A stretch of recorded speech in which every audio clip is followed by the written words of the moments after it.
Hello students, today I have to initiate for cross product of two factors. मैंने पिछले class में बताया था कि मल्टीप्लिकेशन दो तरह से किया जाता है, एक होता है डॉट प्रोडक्ट और दूसरा होता है cross product. Dot product of two factors हम पढ़ चुके हैं, उसका प्रॉपर्टीज पढ़ चुके हैं और उस पर प्रॉब्लम भी बना चुके हैं। आज हम लोग पढ़ेंगे cross product of two factors. A and B कहता है कि if A and B are two vectors inclined at theta with each other, then their cross product is defined as mod of A, mod of B, sin theta into unit vector n. निश्चित रूप से A B sine theta तक तो scalar था, लेकिन इसको यदि हम एन कैप से मल्टीप्लाई कर दिए तब यह वेक्टर हो गया।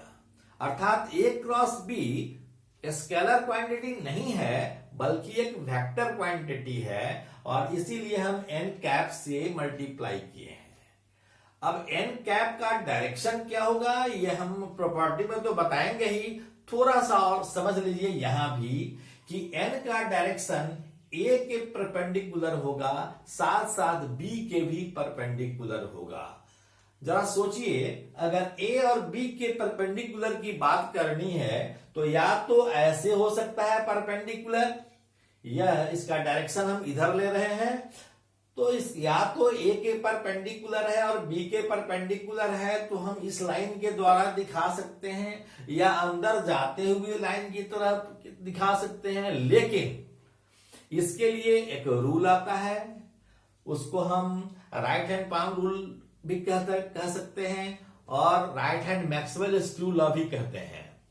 इसके लिए आप क्या करेंगे कि एक स्क्रू को आप कैसे रोटेट कराते हैं स्क्रू ड्राइवर से। जरा सोचिए, अगर हम ए को बी की तरफ रोटेट कराएं, जैसे कि हम स्क्रू ड्राइवर से स्क्रू को रोटेट कराते हैं तो यह स्क्रू खुलेगा और जब यह स्क्रू खुलेगा तो यह बाहर की ओर आएगा। इसलिए ए क्रॉस बी का direction perpendicular to A and B होगा और बाहर की ओर होगा, टुवार्ड्स द व्यूअर होगा।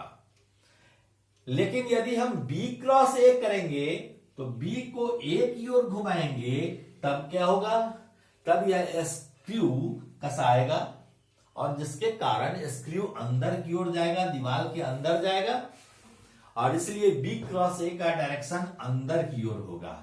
ए क्रॉस बी का डायरेक्शन बाहर की ओर है और बी क्रॉस ए का डायरेक्शन अंदर की ओर है। तो हम एन कैप देते हैं, एन कैप एक यूनिट वेक्टर है, उसका डायरेक्शन ए और बी दोनों के परपेंडिकुलर है। यहां हम एन का डायरेक्शन इस ओर ले रहे हैं, टुवार्ड्स द व्यूअर ले रहे हैं। अब हम इसका ज्योमेट्रिकल इंटरप्रिटेशन बताएंगे कि आखिर एक क्रॉस बी का मतलब क्या होता है, इससे हम क्या निकाल सकते हैं, इससे हम क्या क्या कर सकते हैं। तो देखें, geometrical interpretation, geometrical interpretation of cross product of two vectors. Suppose कीजिए कि यह वेक्टर ए है, हमने सपोज किया कि यह वेक्टर ए है, इसको ओए लाइन के द्वारा हमने दिखाया। दूसरा वेक्टर हमने बी लिया, इसको हमने ओबी से दिखाया। ओए और ओबी को एडजेसेंट साइड्स मानते हुए एक पैरेललोग्राम ड्रॉ किया, एक पैरेललोग्राम हमने ड्रॉ किया। अब हमने क्या किया कि B से BN एक परपेंडिकुलर खींचा, ड्रॉ किया, B से BN एक परपेंडिकुलर। अब जरा बताएं, अगर A और B के बीच का एंगल थीटा है तब ऐसी स्थिति में इस ट्रायंगल ONB में साइन थीटा क्या होगा। In right triangle ONB sine theta हो जाएगा perpendicular, that is BN by hypotenuse. Hypotenuse क्या होगा, mod of B, mod of B so B N बराबर क्या होगा, mod of B sine theta हो जाएगा। अब जरा सोचिए कि अगर हमें इसका एरिया निकालना हो पैरेललोग्राम का, तो एरिया कैसे निकालते हैं? एरिया ऑफ पैरेललोग्राम OACB बराबर क्या होगा? इसको हम लिख सकते हैं बेस इंटू अल्टीट्यूड। बेस है OA और अल्टीट्यूड है BN। This is the area of a parallelogram. BN को हम क्या लिख सकते हैं, OA को क्या लिख सकते हैं? OA is the mode of A and BN is the B sin theta, mode of B sin theta. यह AB sin थीटा क्या है? A क्रॉस B का मोड है। अगर हम n से मल्टीप्लाई कर दे रहे हैं तब यह वेक्टर क्वांटिटी हो रहा है। अगर n से मल्टीप्लाई नहीं करते हैं तो A क्रॉस B का मोड रह जाता है। यह है A क्रॉस B का मोड। तो A क्रॉस B का मोड क्या बता रहा है? यह बता रहा है एरिया ऑफ पैरेललोग्राम OACB। अगर A और वेक्टर B एक दूसरे से इंक्लाइंड है थीटा पर, तो वेक्टर A और वेक्टर B को दो साइड मानकर अगर पैरेललोग्राम खींचें तो उस पैरेललोग्राम का एरिया बता रहा है mode of A cross B। अब बताइए कि अगर यूनिट वेक्टर n से मल्टीप्लाई करेंगे तो यह किधर होगा? इसका डायरेक्शन A क्रॉस B का डायरेक्शन इस डायरेक्शन में होगा। इस डायरेक्शन को हम बोर्ड में कैसे दिखा सकते हैं?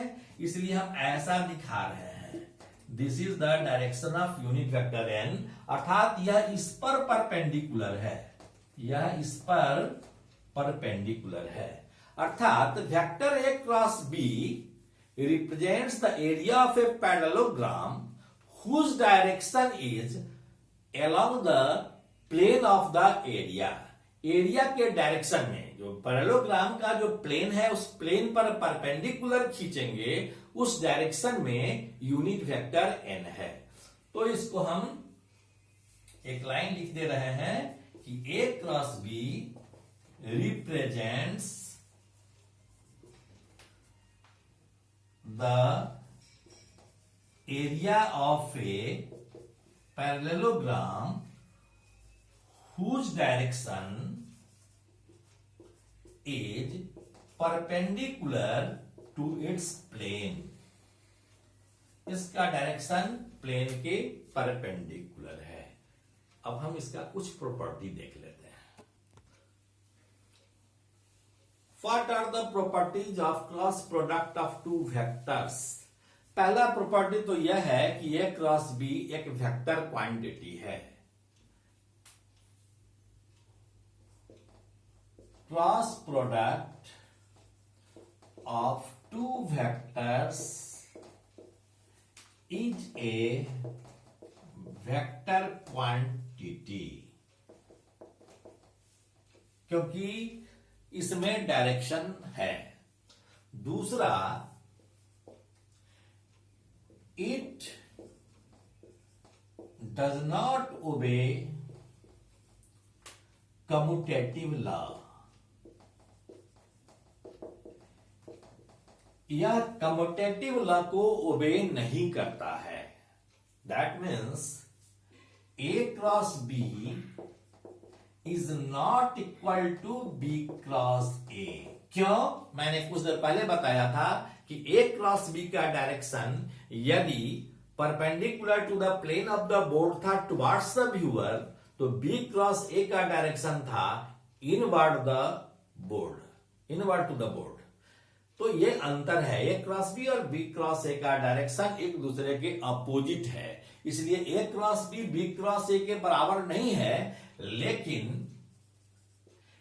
A क्रॉस B बराबर हम लिख सकते हैं माइनस B क्रॉस A के, क्योंकि B क्रॉस A का डायरेक्शन जब उल्टा होगा, उल्टा डायरेक्शन में आप माइनस से फिर मल्टीप्लाई कीजिएगा तो A क्रॉस B के डायरेक्शन के बराबर हो जाएगा। मैग्नीट्यूड लेकिन दोनों का बराबर है।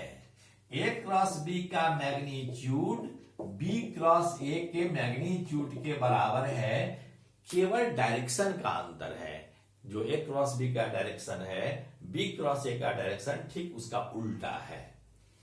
अब हम देखें third property, it obeys distributive law.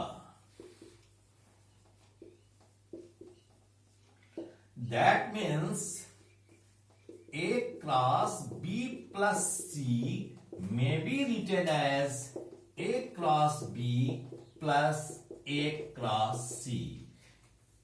यह डिस्ट्रीब्यूटिव लॉ को ओबे करता है, इसलिए हम ऐसा लिख सकते हैं कि A को एक बार B के साथ क्रॉस कराएं और फिर A को फिर C के साथ क्रॉस कराएं, कोई अंतर नहीं पड़ेगा, इसे हम लिख सकते हैं। और एक प्रॉपर्टी और आज पढ़ लेते हैं, इसके बाद नेक्स्ट डे पढ़ेंगे शेष प्रॉपर्टी को। या फोर्थ प्रॉपर्टी है कि इसका डायरेक्शन जानने के लिए मैक्सवेल का right hand screw rule use कर सकते हैं। The direction of cross product of two vectors can be determined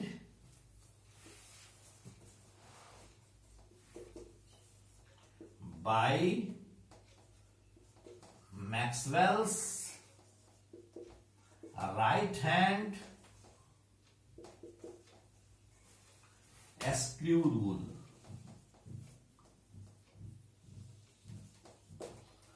आज हम लोग इतना ही रहने देते हैं।